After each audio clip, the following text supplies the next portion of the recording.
I tried to ignore the kid at the rope as I settled into a leather couch, sleeping from a glass of champagne. The small couch, little more than a love seat, was pressed up against marble wall. A matching marble table separated the couch from a pair of cushioned chairs. There were 6 familiar booths speckled across the 3rd floor, probably more on each floor below. I hadn't had a chance to see much more of the building, having been ushered straight into a steel elevator by the elderly manager, then shuttled directly to my seat. The champagne had come with no bill and no mention of price, but I knew that the champagne wasn't what you paid for in a place like this. I sensed her arrival well before I saw her. First in the way the kid at the rope stiffened, and his arms fled at his sides, an instinctual warmth reddening his cheeks. Then in the way my corner of the floor quieted, a purple-blush hush sweeping across the few other patrons, Japanese men obscured by their own individual bouncers and corals of velvet. Then the click of her high heels against the marble floor, and the lilt of her voice as she said something to someone in Japanese. The music of her laughter pitching high towards the twin crystal chandeliers that sparkled down from the ceiling above.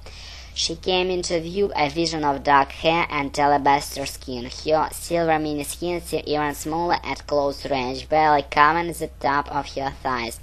An expanse of her flat stomach was visible beneath her pale blue halter top, and I was momentarily mesmerized by a diamond belly chain that encircled her toned flesh right above the just of her hips. Then was inside the velvet robe the kid bounced glare as she swept toward me. She ignored the 2 cushioned chairs and dropped right onto the couch, her long legs crossing like the jointed arms of a grasshopper. She flipped her hair out of her eyes and smiled, piercing me with those blue eyes. Malcolm was right.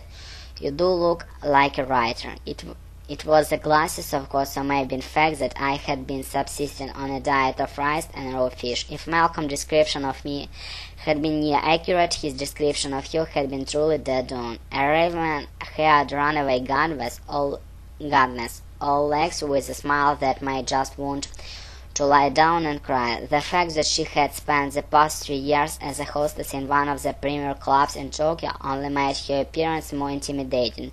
She was professional at the top of her game. Through I still had no real conception of what the game was. That was only why I had asked Malcolm for his introduction.